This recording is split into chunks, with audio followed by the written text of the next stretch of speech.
ऐसा वर्णित है कि भगवान उवाच ज्ञानी तु आत्मा मुझे प्रिय है। इसका वास्तविक भावार्थ क्या है? आए, इस विषय को हम दो तरह से समझते हैं। संसार में अनेक धर्मों में, अनेक शिक्षा संस्थानों में, अनेक विश्वविद्यालयों में अनेक प्रकार के प्रखर ज्ञान को जानने वाले कई करोड़ लोग हैं। वे सभी अपने अपने प्रकार की ज्ञानी लोग हैं। प्रश्न उठता है कि क्या वे सभी बौद्धिक ज्ञानी मनुष्य आत्माएं परमात्मा को प्रिय हैं? इसको समझने के लिए हमें पदार्थ और चेतना के भिन्न भिन्न लेवल्स को समझना पड़ेगा। पदार्थ से श्रेष्ठ है शरीर। शरीर से श्रेष्ठ हैं 5 कर्मेंद्रियां। 5 कर्मेंद्रियों से श्रेष्ठ हैं 5 ज्ञानेंद्रियां। 5 ज्ञानेंद्रियों से श्रेष्ठ है मन। मन से श्रेष्ठ है बुद्धि। बुद्धि से श्रेष्ठ है आत्मा। उसके बाद के लेवल में परमात्मा परम श्रेष्ठ हैं। आए, अब हम बुद्धि और बौद्धिकता की सूक्ष्मता के इर्द गिर्द पुनः पुनः घूमकर विचार सागर मंथन करते हुए इस विषय को अच्छी तरह से समझते हैं। बुद्धि या बौद्धिकता की स्थिति का लेवल 5वें ऊंचे लेवल पर है। 5वां लेवल आत्मा के 6वें लेवल के बिल्कुल समीप है। इसलिए श्रेष्ठता के लेवल के आधार पर बुद्धि परमात्मा के अधिक निकट होती है। बुद्धि के लेवल पर निकटता के आधार पर आत्मा और परमात्मा के बीच एक प्रकार का आत्मिक चुंबकीय आकर्षण होता है।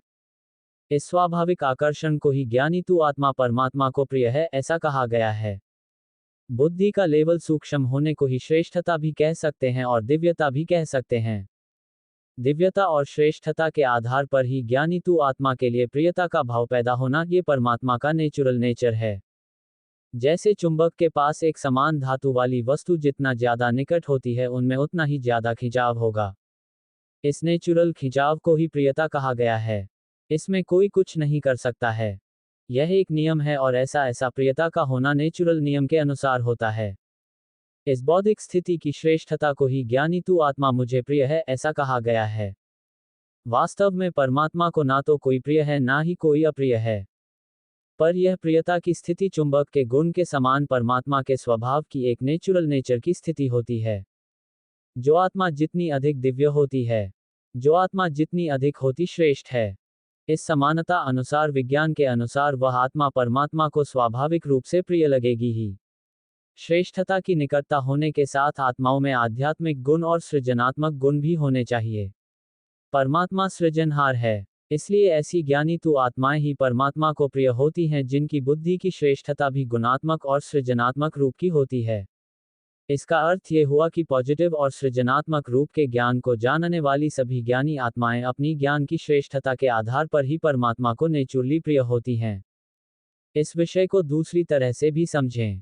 जो बहुत कम जानते हैं वे बहुत ज्यादा बोलते हैं।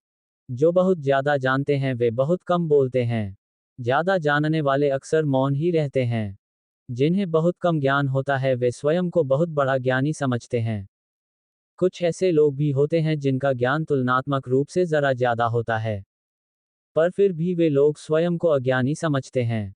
वे कहते हैं कि मैं तो कुछ नहीं जानता, मैं तो अज्ञानी हूँ। स्वयं को अज्ञानी कहना और मानना ये भी बहुत गहरी बौद्धिक प्रज्ञा है। जो बहुत बुद्धिमान होने के बाद भी यह समझ सके कि मैं तो अभी तक कुछ भी नहीं जानता हूँ। ज्ञान तो महासागर अज्ञात ही रहा हुआ है। उसके अंदर इतनी बुद्धि तो है कि ज्ञान असीम और अज्ञेय है। इसलिए स्वयं को मिथ्या रूप से ज्ञानी कहना एक प्रकार से दंभ और भ्रम है। कितना भी अधिक ज्ञान हो जाए, पर फिर भी स्वयं को अज्ञानी समझने वाले लोगों में ही आत्मज्ञानी होने की संभावना मौजूद होती है। ऐसी ज्ञानी किंतु स्वयं को अज्ञानी समझने वाली आत्माओं के लिए ही वास्तव में ऐसा कहा गया है कि ज्ञानी तु आत्मा मुझे प्रिय है। कितनी भी अधिक स्थूल और सूक्ष्म प्राप्तियां हो जाएं किंतु फिर भी कोई किसी प्रकार का मैंपन या मेरापन की स्मृति नहीं हो, इसे ही वास्तव में ज्ञानी तु आत्मा कहते हैं। ज्ञान अथाह है। किसी भी मनुष्य आत्मा के लिए ब्रह्मांड के सभी विषयों के ज्ञान को जानना संभव नहीं है। महान वैज्ञानिक न्यूटन के कथनानुसार, मैं नहीं जानता कि दुनिया मुझे किस रूप में देखती है, लेकिन अपने लिए मैं केवल एक लड़का हूँ, समुद्र तट पर खेल रहा हूँ। कभी कभी एक चिकना कंकड़ या एक सुंदर सी शीप ढूंढ लेता हूँ, जबकि सत्य ज्ञान का महान महासागर मेरे सामने बिना जाने बिना खोजे पड़ा है। कोई भी मनुष्य आत्मा सब कुछ नहीं जान सकती है। जो ज्ञान महत्वपूर्ण से भी अत्यंत महत्वपूर्ण और अनिवार्य होता है, उतने ज्ञान को जानना ही वास्तव में ज्ञानी तु आत्मा बनने या सर्वज्ञ बनने के लिए इतना पर्याप्त है। ज्ञान के बारे में दो बातें जाननी जरूरी हैं। पहली, थोड़े से ज्ञान में ही खुश नहीं हो जाना चाहिए। आध्यात्मिक और मनोविज्ञान के ज्ञान का आधिक्य होना चाहिए। ज्ञान की समझ बहुत गहरी और विस्तृत होनी चाहिए। ज्ञान से बुद्धि भरपूर होनी चाहिए। बुद्धि की विशालता और स्थिरता होनी चाहिए। दूसरी, ज्ञान कितना भी अधिक और गहरा क्यों ना हो जाए, परंतु फिर भी केवल बौद्धिक ज्ञान से ही परम दिव्य परमात्मा अनुभव नहीं हो सकते हैं।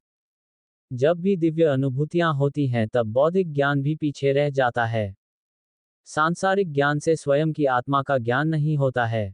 बौद्धिक ज्ञान से आत्मा के अनादि दिव्य स्वरूप की अनुभूति नहीं होती है। तो फिर आत्मा स्वरूप की अनुभूति और परमात्म स्वरूप की अनुभूति कैसे होती है?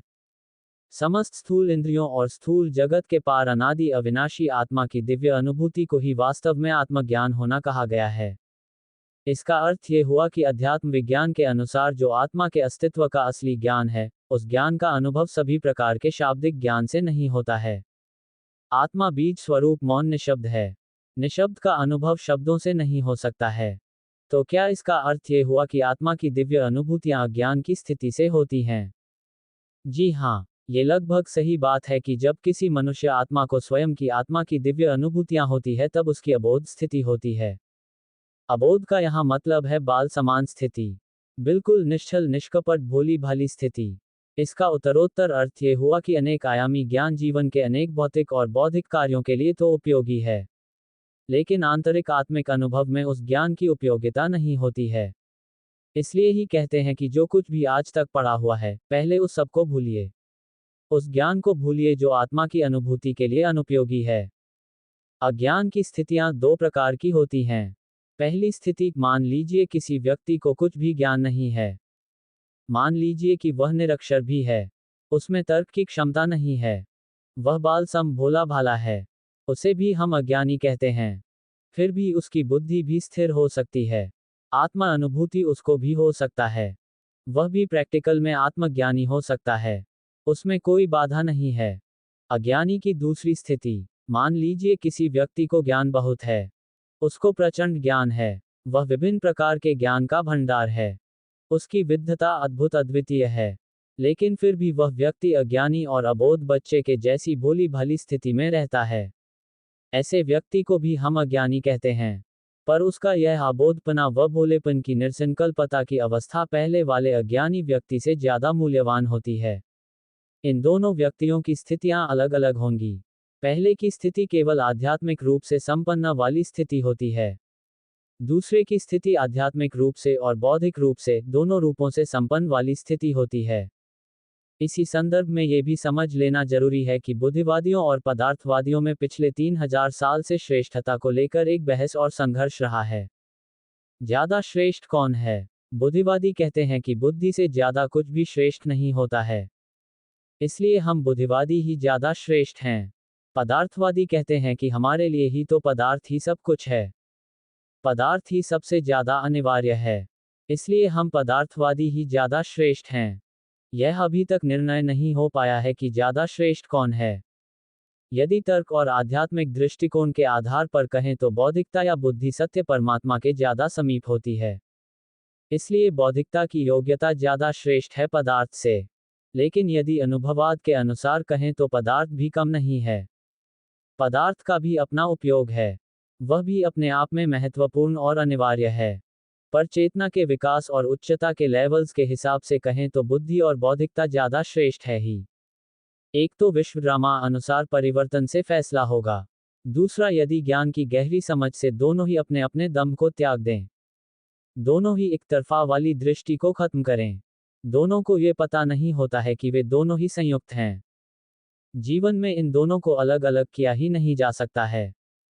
यदि दोनों को ये गहरी प्रज्ञा समझ में आ जाए कि हम दोनों संयुक्त हैं, जब मन बुद्धि और पदार्थ दोनों ही होते हैं तो ही जीवन संभव हो पाता है। दोनों ही इस सत्य को समझें और स्वीकार करें, दोनों ही एक दूसरे की उच्चता और श्रेष्ठता को उनकी अपनी अपनी स्थिति में स्वीकार कर लें, दोनों ही एक दूसरे की पूरकता को स्वीकार करें, दोनों एक दूसरे को महत्व दें। पर फिर भी यह सवाल बना ही रहेगा कि नंबर 1 कौन है और नंबर 2 कौन है। जैसे कोई अनपढ़ माता पिता होते हैं, उनका बेटा पढ़ लिख कर बहुत बड़ा अधिकारी या न्यायाधीश बन जाता है, तो माता पिता भले ही अपने बेटे से बड़े तो होते ही हैं, लेकिन फिर भी वे अपने बेटे को उसकी बौद्धिक स्थिति के अनुसार उसके बड़े बनने के लिए उसे रिगार्ड तो देते हैं ना। ठीक इसी तरह से पदार्थवादी यह अच्छी तरह से समझ लें कि बुद्धिवादी वास्तव में ही स्थिति की श्रेष्ठता के हिसाब से हमसे ज्यादा श्रेष्ठ हैं। दोनों ही अध्यात्म विज्ञान की इस वास्तविकता को वैज्ञानिक तर्क के आधार पर भी समझें। दोनों ही एक दूसरे की अनिवार्यता और उपयोगिता का भी सम्मान करें। एक दूसरे को उनकी अपनी अपनी भूमिका में स्वीकार करें। मैं ऐसा समझता हूं कि यह फैसला होने वाला भी नहीं है। विश्व ड्रामा के परिवर्तन अनुसार फैसला तो होगा। पदार्थवाद बुद्धिवाद को श्रेष्ठतम स्वीकार कर लेगा, पर वह बुद्धिवाद की दिव्य स्थिति लगभग 1500 वर्ष तक ही चल पाएगी। 1500 वर्षों के बाद इन दोनों में पुनः वही बहस और संघर्ष की स्थिति बन जाएगी। ये भी समझ लें कि बुद्धिवादियों में एक विशेष खासियत भी होती है, जबकि वह खासियत अक्सर पदार्थवादियों में नहीं होती है। बुद्धिवादियों की विशेष खासियत ये होती है कि यदि पदार्थवादियों के द्वारा उनकी श्रेष्ठता को स्वीकार कर लिया जाता है तो वे स्वयं ही पदार्थवादियों को स्वयं से ज्यादा सम्मान देते हैं, क्योंकि बुद्धिवादियों के सुखानुभूति का लेवल अलग होता है और पदार्थवादियों के सुखानुभूति का लेवल अलग होता है। दोनों के सुख के पात्रों और माध्यमों में कुछ एक डिग्री का अंतर होता है। इतिहास साक्षी है कि जब भी पदार्थवादियों ने बुद्धिवादियों की अधिक श्रेष्ठता को स्वीकार किया है, तब ही पदार्थवादियों की उन्नति हुई है और उन्हें उन्नत श्रेष्ठ पद पर सम्मानित किया है। जो आत्माएं वास्तव में सत्य परमात्मा के अधिक निकट होने के कारण अधिक श्रेष्ठ होती हैं, उनमें दूसरों को सम्मानित करने की और आगे बढ़ाने की शक्ति होती है। उनमें प्रज्ञा की प्रखरता भी काम कर रही होती है। पर इसमें समझने वाली गहरी बात यह है कि इन सभी स्थितियों में आत्मसम्मान अपना काम करता रहता है। सार यह हुआ कि ज्ञानी तू आत्मा प्रिय है, अर्थात ज्ञान ही अधिक श्रेष्ठ है पदार्थ से। इस नेचुरल स्थिति और सिद्धांत को स्वीकार करने में ही बुद्धिमानी होती है। संसार में चहुं दिशि सुख शांति का राज्य स्थापित करने का राज इसमें ही समाया हुआ है।